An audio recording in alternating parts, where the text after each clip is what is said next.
as a woman who has spent a significant portion of my life immersed in the world of storytelling and character analysis, I must say that Taylor Sheridan's work in Yellowstone and Wind River is truly captivating.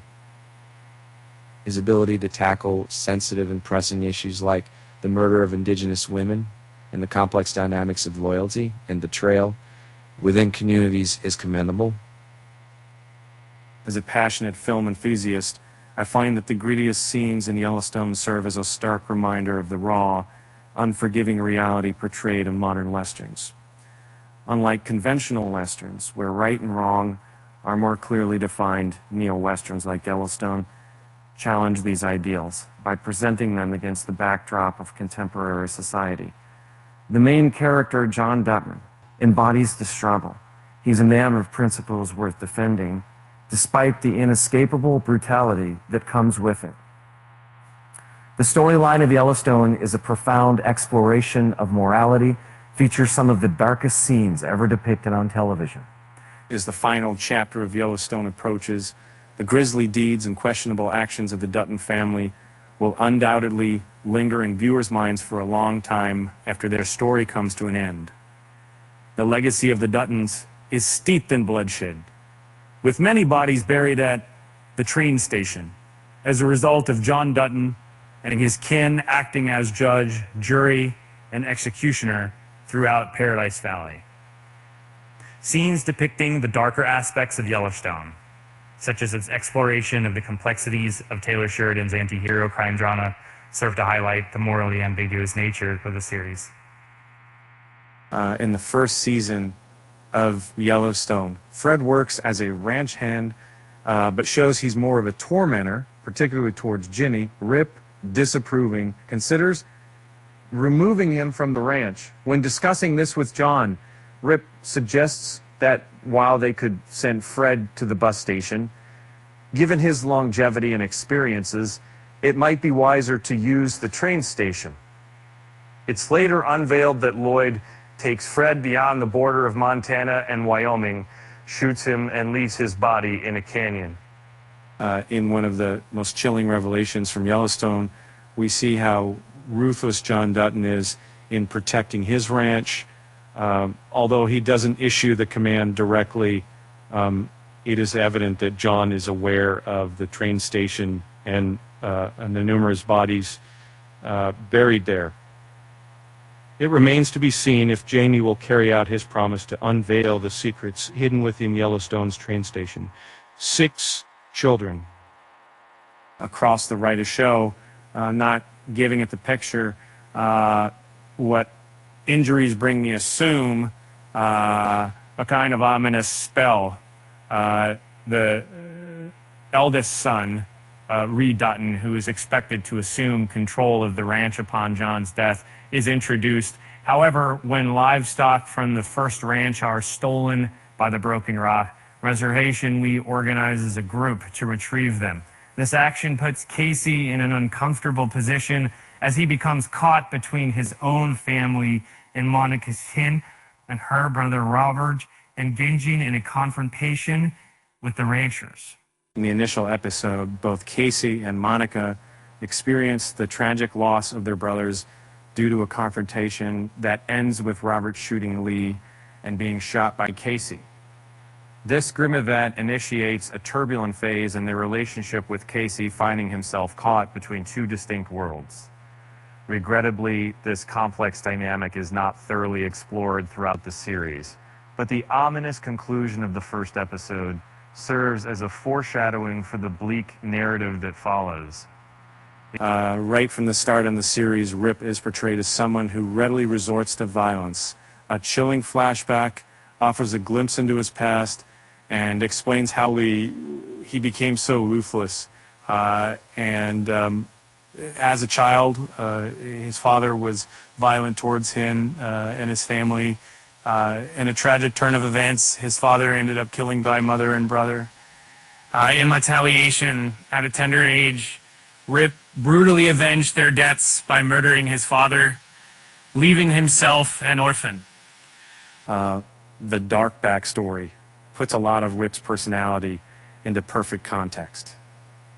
He is someone who learned how to kill at a young age, while also proving himself a protector of those he loves. There is a sense that despite the love that he finds with Beth Dutton, there is no way that Rip can truly escape the trauma of this moment, and the idea that he sees himself as a killer. Initially, Rip's act of killing his father came as an unexpected turning point for the character. However, it didn't take long before he claimed another life. Subsequent flashbacks show a period when Rip was a teenager working on the Yellowstone Ranch after John Dutton had taken him in. From a young age, there was an undeniable bond between Rip and Beth. But to provoke Rip's feelings of jealousy, Beth slept with another ranch hand named Rowdy. Rip was able to keep a level head until Rowdy started saying disrespectful things about Beth. This led to the two getting into a fight, and, when Rowdy pulled the knife, Rip beat him with a rock, killing him, in the John covering for Rip and concealing the murder. It's revealed that this is why Rip has such a loyalty to Yellowstone and John. However, it is also something of a tragic reveal, as it feels like Rip made a mistake as a young man, and John used it to trap him into a life of servitude, in which he would be called on to kill again and again. In Yellowstone Season 5, Episode 1, titled 100 Years is Nothing, Monica experiences labor pains 3 weeks ahead of her due date. Faced with the prospect of a wrong wake for emergency services at home, Monica and her son Tate decide to drive to the hospital. Casey, meanwhile, organizes an ambulance to intercept them en route. Unfortunately, they are involved in a car crash, both surviving but tragically losing their newborn baby. In the final scene of the episode, Tate confides in John that they had named the child after the Dutton family's founding father. And the family and heritage play a significant role throughout the entire saga of Yellowstone, starting with James Dutton's claim or Montana land, depicted in 1883. Though the death as young child marks a loss for future generations, the series uses it as a poignant moment for these characters, portraying a demise that resonates deeply, more so than any other death in the series. This heart-wrenching scene might hint at John Dutton's eventual fate in the show. The premiere episode of Yellowstone starts off by suggesting that only John Dutton survived a horrific traffic accident on the highway. In the aftermath, he finds a gravely injured corpse trapped inside a trailer, offering the creature solace with his final moments. John whispers, "I can only give you peace." Using his gun, he euthanizes the horse a single shot. This grim scene unfolds within the initial 3 minutes of the series, setting a somber tone for the rest of Yellowstone. And I was plying next to them. The welcome opening of this gripping series, I find myself plunged into the world of John Dutton, a man who seems to be stuck between eras. He's deeply attached to the traditional way of life that he cherishes, but finds it clashing with a rapidly advancing modern world. This conflict feels like a ticking time bomb, ready to shatter his beloved lifestyle at any moment. In Yellowstone Season 2's Episode 10, titled Sins of the Father, the feud between the Dutton family and the Beck brothers intensifies significantly.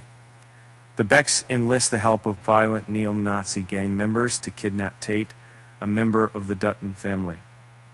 However, Tate manages to survive this ordeal only to be saved by his father, Casey. Yet, before this rescue, the Duttons retaliate harshly against their adversaries. Although it was the Becks who initially stepped over the line, the Duttons exploit state resources and misuse power to execute ruthless acts of revenge. Although the Dutton family initially seemed heroic, John Dutton's actions served as an early hint of his true villainous nature in Yellowstone. This aspect of the show presents a compelling dilemma for viewers. On one side, we want the Duttons to save Tate and defeat the antagonists. Yet, When John demonstrates his immense power and ruthlessness under pressure, it becomes unsettling, hinting that he might use such tactics at any time. Following the harrowing survival of the Duttons in the climax of Yellowstone Season 3, the premiere of Season 4, Episode 1, titled Half the Money, finds Rip Wheeler swiftly to exacting retribution against Rourke by the river, where Beth initially encountered Rourke. Rip spots him fishing at his preferred spot. With a seemingly ordinary cooler in hand, Rip approaches Rourke. In response to Rourke's attempt on John and Beth Dutton's lives, Rip opens the cooler to unleash a rattlesnake, which he subsequently throws onto Rourke's face. After being bitten, Rourke suffers a fatal and agonizing demise.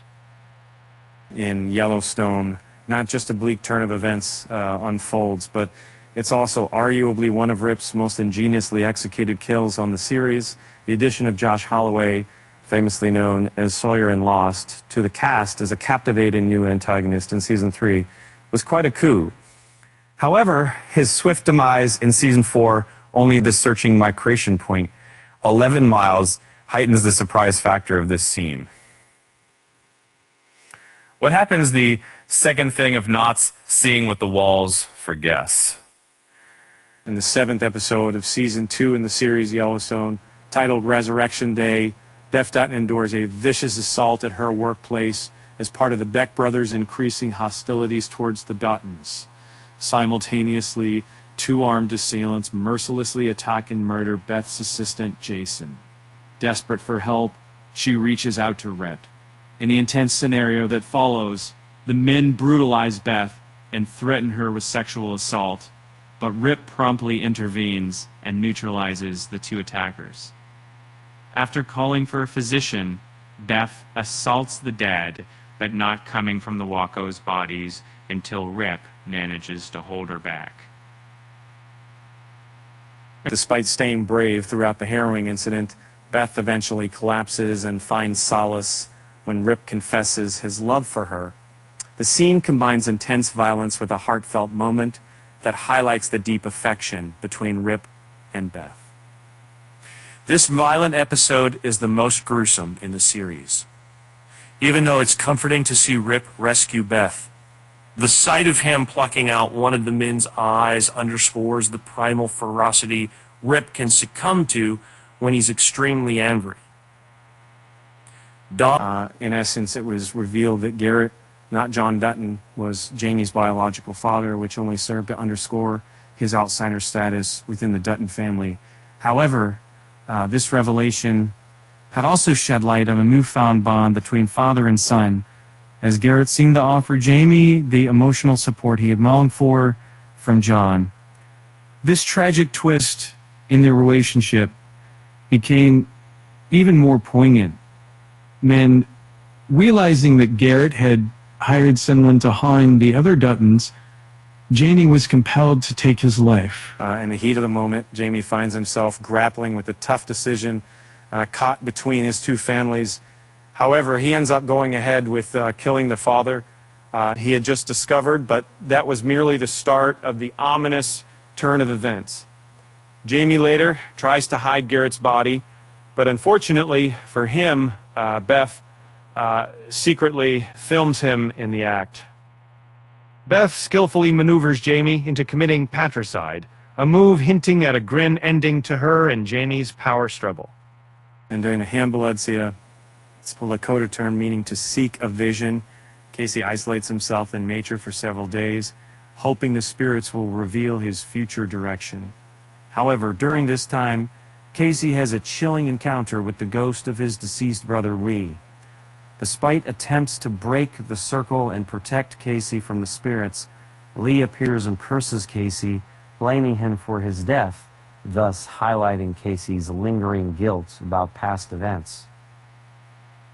And Lee, although not extensively featured in the Dutton family lineage due to his early demise within the narrative, makes a surprising appearance here. His chilling dialogue with Casey is particularly striking, especially given that Yellowstone typically avoids exploring supernatural elements or dreamlike sequences. As such, this unexpected scene and its unsettling atmosphere are quite remarkable in the context of the show. Throughout the seasons of Yellowstone, I've noticed that the narrative often delves into the past through flashbacks, shedding light on the grim origins of the Yellowstone Ranch. In the current storyline, it's Rip, who's tasked with erasing traces of a tragic event, the killing of protected wolves by ranch hands. This act is swiftly followed by the glimpse into the past, where young John Dutton stumbles upon deceased animals near a stream on the ranch, hinting at troubled times long before his reign. After the Yellowstone ranch workers apply herbicide to the site foreman's house and property, he loses consciousness. Upon waking up, he finds himself surrounded by deceased birds and soaked to crease in a toxic substance. This incident highlights John Dutton's cold-blooded nature, as his methods for handling adversaries make him just as ruthless as characters such as Walter White, Tony Soprano.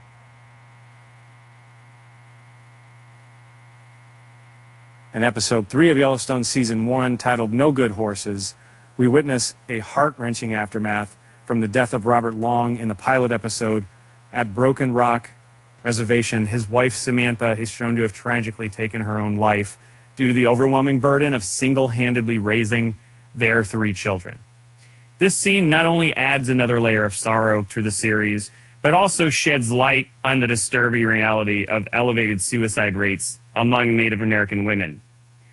Samantha's actions serve as a stark reminder of the high price the Dutton family pays for their aggressive and territorial behavior towards their Indigenous counterparts, as seen in Robert's untimely demise. This recurring theme in Yellowstone and its spin-off series suggests that the Duttons may not ultimately emerge victorious, hinting at a possible conclusion where they face consequences for their actions. In his first directorial work, Wind River, Taylor Sheridan delved into the tragic topic of the murder of Native American women. This theme resurfaces in the narrative as a row villain stalks and endangers the women of the community, with Monica playing a significant role in apprehending him. After her car malfunctions, she's given a ride by someone later, turns out to be her attacker, leaving her stranded on an isolated dirt road. The attacker assaults Monica, causing her to flee from the vehicle into the open plains, where she is subsequently overpowered by her assailant. As the man was moments away from knocking out Monica, he was instead struck by a bullet, unveiling a clever trap set to apprehend the murderer. While it's an intense concept to involve Monica as bait, given the dangers, the suspense is undeniable, as her potential demise remains a surprise until the very end. In the 3rd season of Yellowstone, during episode 9, titled Meaner Than Evil, the long-standing conflict between John and Wade Morrow reaches its climax. Wade, a former ally of John's and a man bearing the famous Yellowstone brand, betrayal led him to work against John and the ranch. When Wade attempted to harm some of the ranch workers, they united under Rip's leadership to seek retribution. The Dutton family eventually took justice into their own hands, executing Wade by hanging. However, before this, John made a symbolic gesture by removing the Yellowstone brand from Wade's chest. At the Yellowstone Ranch, loyalty plays a significant role, and this situation vividly showcases just how far John is prepared to go when someone challenges his allegiance. The intensity of this event serves as another example of the protagonists retaliating against their adversaries, causing viewers to ponder if they are indeed the heroes worthy of support. To be said that characters with the Yellowstone brand